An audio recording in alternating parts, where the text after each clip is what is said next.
a lot of brands can tell amazing stories, but they have a media problem. They can't distribute it. They don't know how to distribute it to their audience. We also had 5 or 6 other headlines ready, waiting to go, and multiple different angles and stories to pull from this huge data set. We analyzed 73,000 NFTs. You can get multiple stories out of this. So my best advice is, it doesn't matter if your first angle doesn't hit. I think they hit 70 days in a row of coverage and links every single day to that campaign. A dream for any SEO. Exactly, because what that was giving, it was traffic every single day.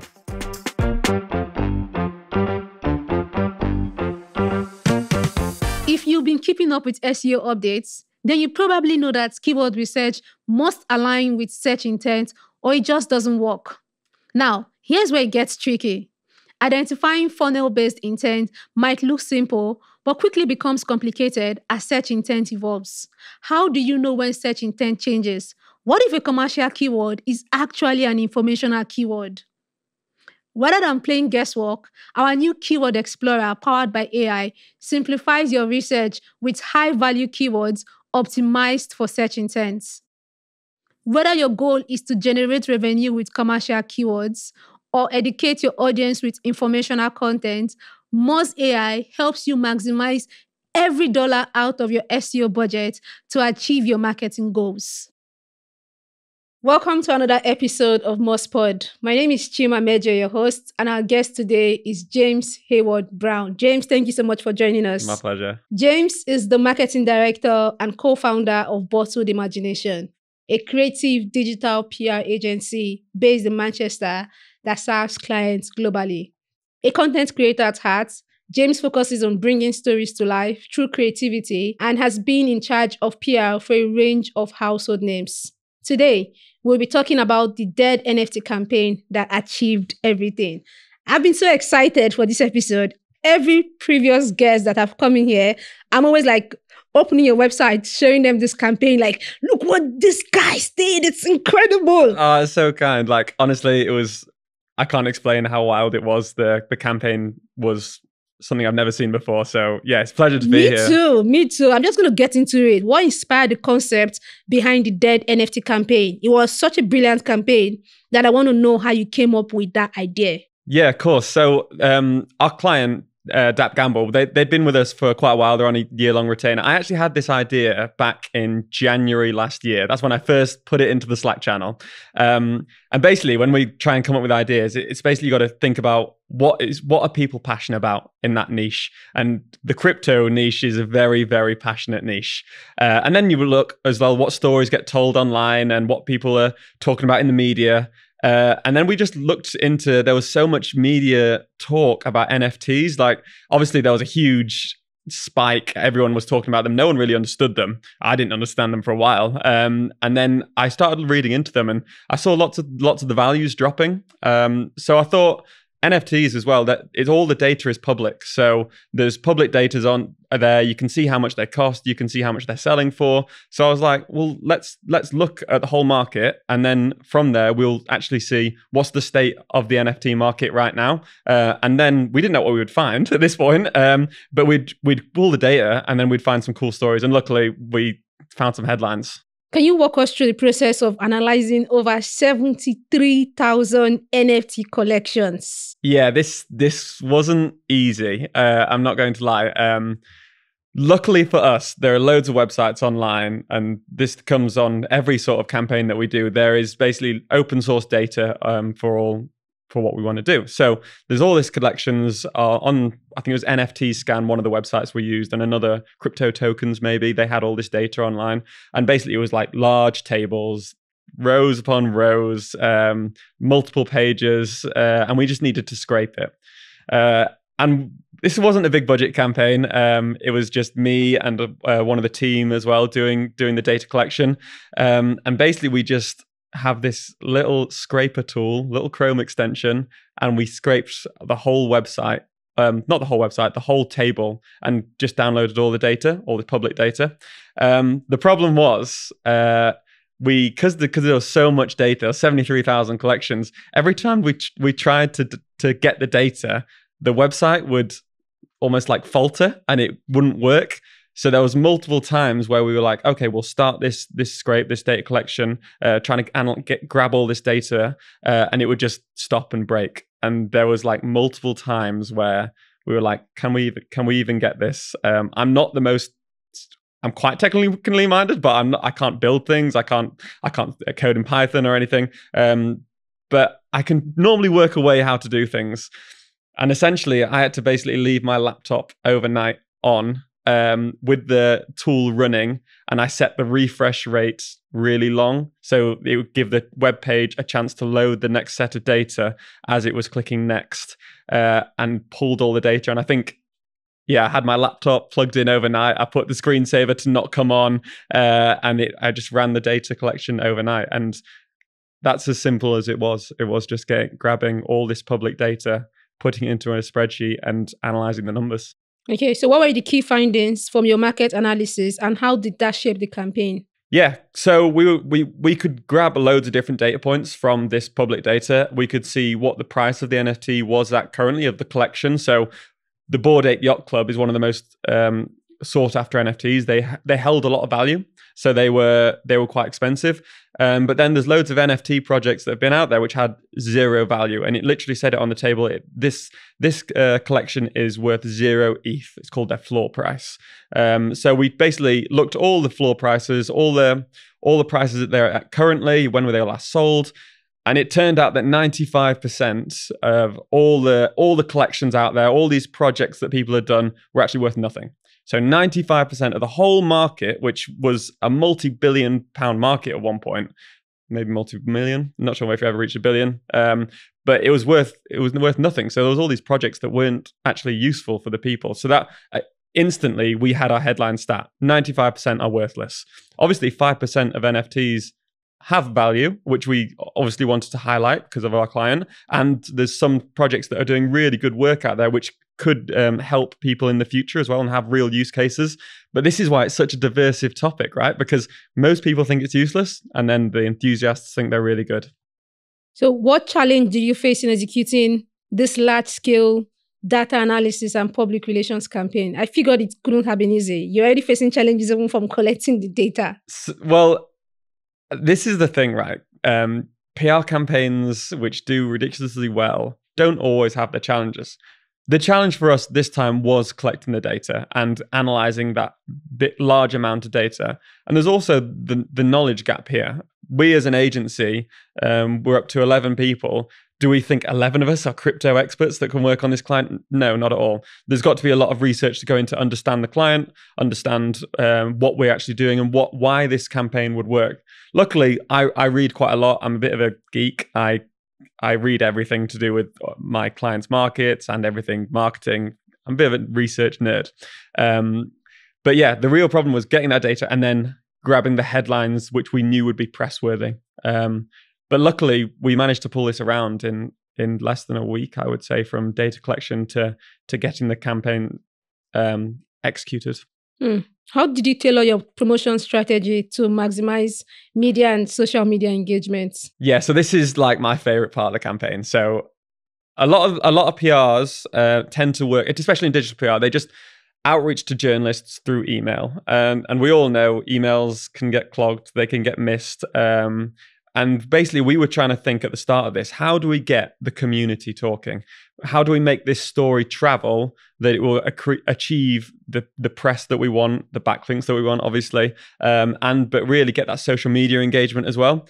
So we dug into the community, and basically we found that where the community hangs out, obviously who the audience is. This audience, the crypto community, they hang out on Twitter. They hang out in Discords. They subscribe to newsletters. They follow influencers in the space, the ones who are tweeting out the daily information. They follow YouTubers.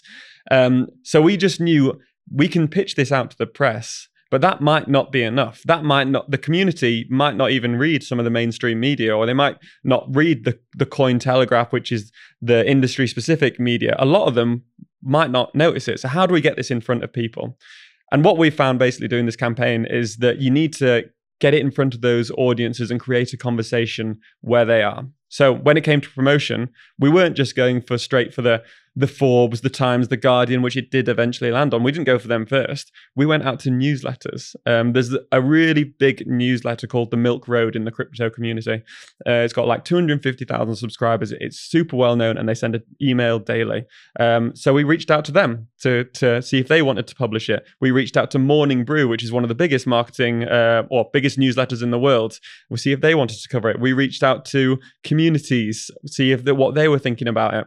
And I'm not going to lie, after a week or so, we had no results. We were outreaching some to newsletters, and we were thinking it's not really taking off here. But then suddenly, the Milk Road published it, went out in their daily newsletter. I'm a subscriber. I see it land in my inbox. I'm like, oh my God, it's here. And then we start seeing Twitter take off. These communities start talking. The headline was that a lot of the NFTs are worthless. Now, this got people riled up. People had an opinion on it. And from that, we just saw the almost like a snowball effect. Then Morning Brew published it. Then Business Insider published it. Then the real one, which really kicked everything off as well, then was Rolling Stone published it, Guardian. And then there was this one specific day where it just flew.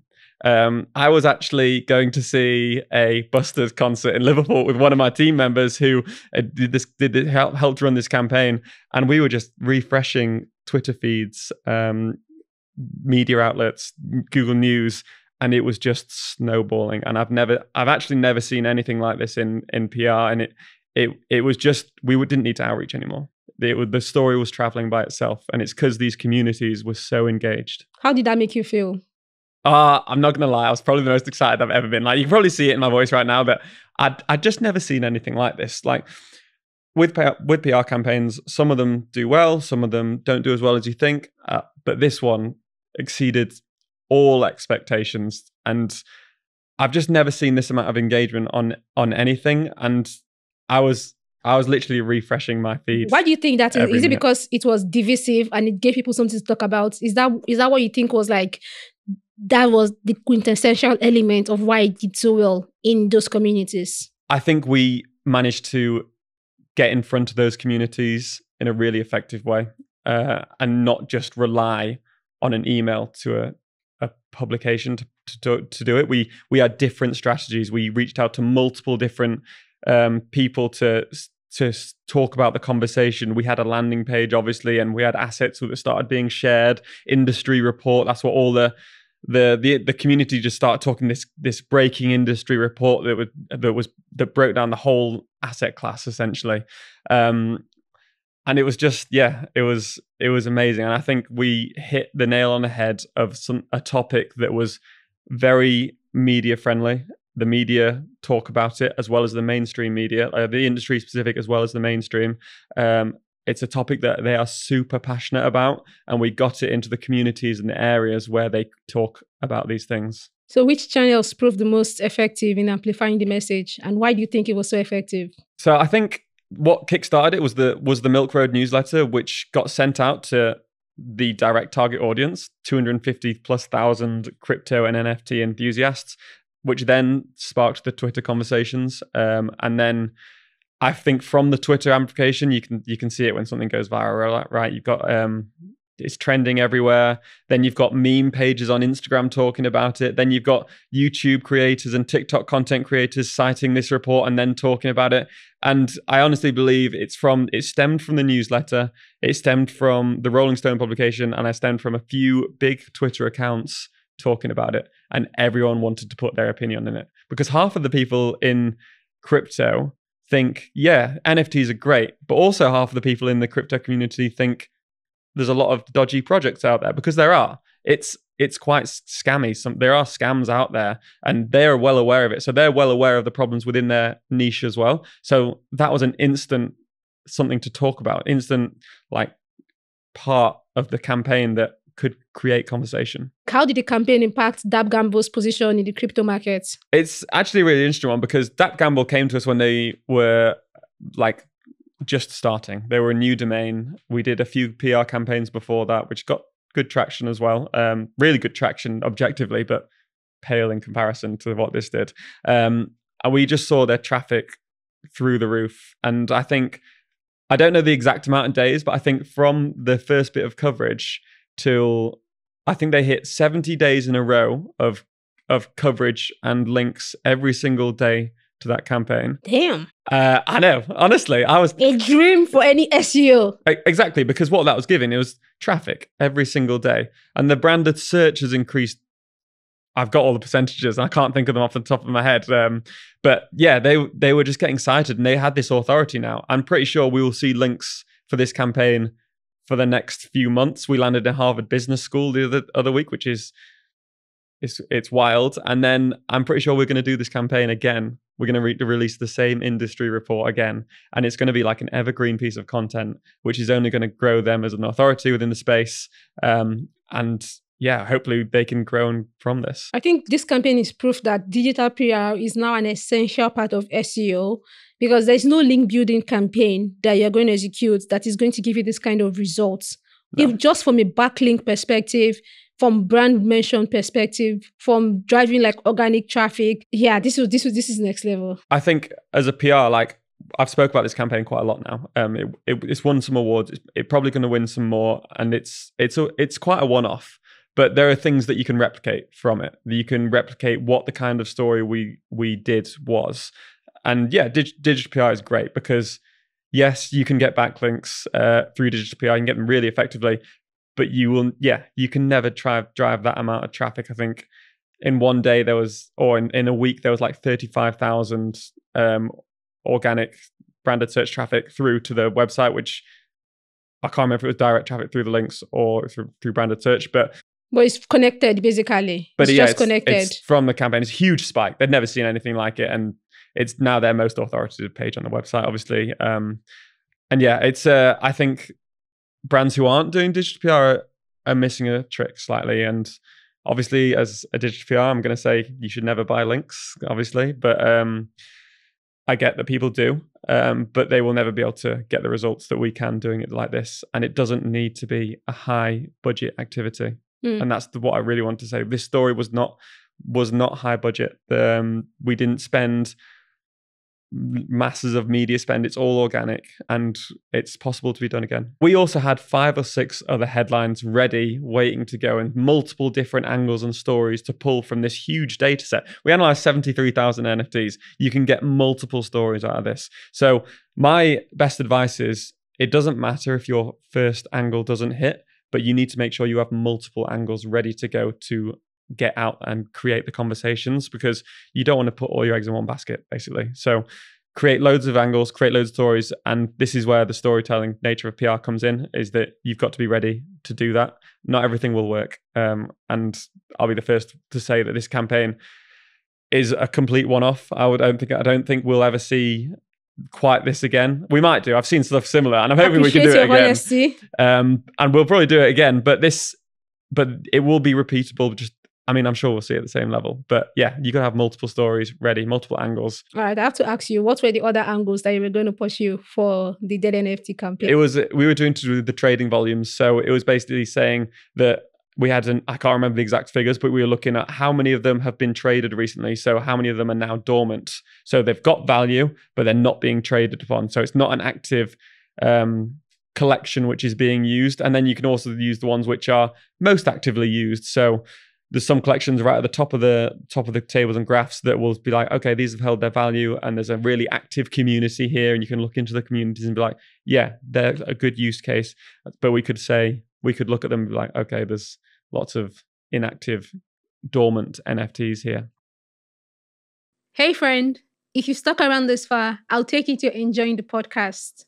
Please hit the like button to show your support, subscribe to stay in the loop, and click the bell button to get notified when we release a new episode.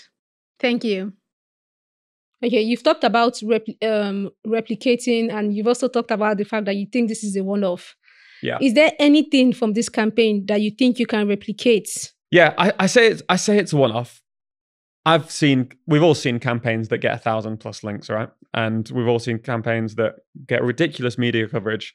Why I think it was a one-off is because every single thing landed right. We were trending number 1 on Reddit homepage. The traffic to Reddit is ridiculous. We had, I think, 500 million impressions on social media, and it's probably way more than that now.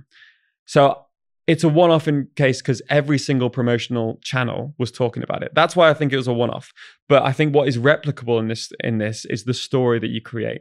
And you're doing that by looking at your audience and getting a story in front of them, which will get them talking.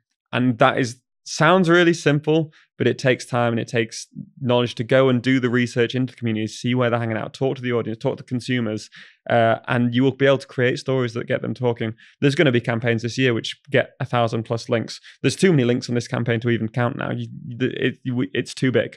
And it almost doesn't matter now because it's transcended that. It's just got ridiculous coverage. So I think what you have to take from this campaign is the storytelling and the way you promoted it to every different channel. And I think that's what's you can probably replicate that. Looking back, is there anything you would have done differently with the Dead NFT campaign? It's a really hard question because this is probably the most successful piece of work that I've ever done and might be that I ever do. I had this idea first in January. And it didn't get executed till 10 months later. So I don't know. That could have been for the best, right? We could have hit the perfect market conditions where the NFTs were suddenly at their weakest. Obviously, the economy wasn't great doing at the time, so that obviously played into it. I think in an ideal world, execute quicker on the initial idea, but I honestly, I wouldn't change anything. If we had more budget, I would have had a lot more media. We didn't have any media spend, so I'd put some media spend behind it, but we didn't need it. I don't think I'd change. I honestly don't think I'd change anything. I'm so proud of that campaign, and I think I will be and I was so happy for our client, and the client was buzzing, and that's honestly the Slack channel that they were all in, and they were like, I've never seen anything like this. I think our client is actually speaking at the next Brighton SEO, talking all about our campaign. And that's to me is the most important thing because that's what we're here to do. That's amazing. Can you name one thing you do every day that brings you a tiny pocket of joy? Yeah, this is quite a niche answer for me. I read the question. I was like, I asked Luke and Katie, my co-founders, like, what would you say to this? You just don't judge me for this. I go to bed every night and I don't TikTok. Everyone uses it. I don't use TikTok all day until the last 10 minutes before I go to sleep. And I watch these mini golf videos of this random guy in America who plays mini golf with his friends, and they have a tournament series. And they play every night. And there's 3 videos I watch every night before I go to bed, and it's just mini golf tournaments. And honestly, I just find it really entertaining. So that is like the thing you're looking forward to every day. Honestly, when I go into bed, it's like my routine now. I'm in bed, my heated blanket's on, and then I'm watching these mini golf videos, and I'm happy. Oh, that's brilliant. What about you? Have you answered this yet? Tea.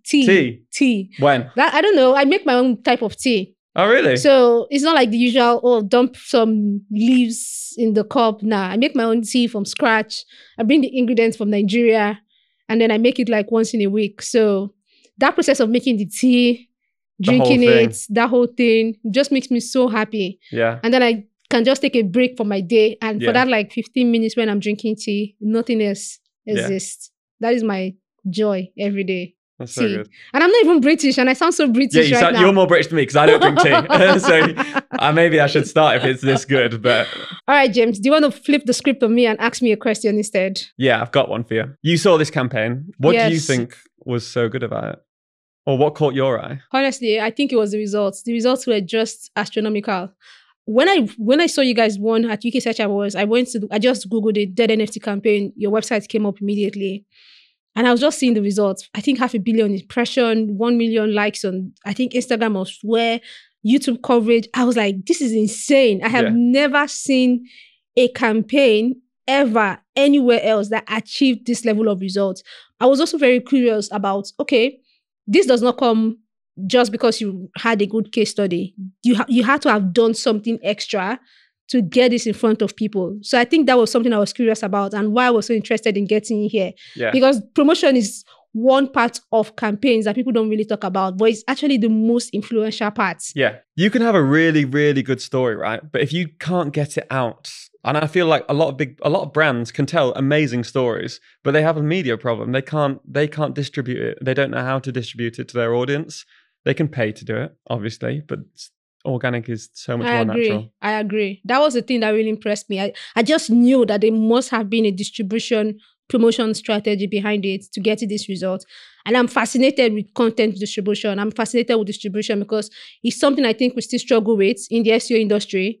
So anybody I see who is killing it, smashing it in that regard, mad respect. It's so interesting, right? Because content distribution, SEO is all changing, right? Everyone's talking about all these buzzwords, AI, SGE. No one's talking about how distribution is changing. Influencers right now, a year ago, 2 years ago, super cheap. So you could do that really easily. It's a great way to amplify your campaign. Now, they cost $7,000 for one video. So you got to change how you promote things. And then also new platforms. TikTok's huge, but then the CPM's getting more expensive for different things. It's always changing content distribution. And I feel like, it's not spoken about. I don't think I've ever heard of a PR company outreaching to newsletters before. I've never heard that. And I was like, this is such an obvious way. Like, newsletters are huge. Why can't we get our campaign out that way? That's it today on MozPod. Thanks to our guest, James Hayward-Browne, co-founder at Bottled Imagination. James, thank you so much for joining me on this episode. Thank you so much. I've had so much fun. This episode was engineered by Saul Fox, produced by Chima Mmeje and Joe Cameron, and our YouTube footage was filmed and edited by Sarah Galpin. Remember, curiosity didn't kill the cat. It just improved its search rankings. Bye-bye.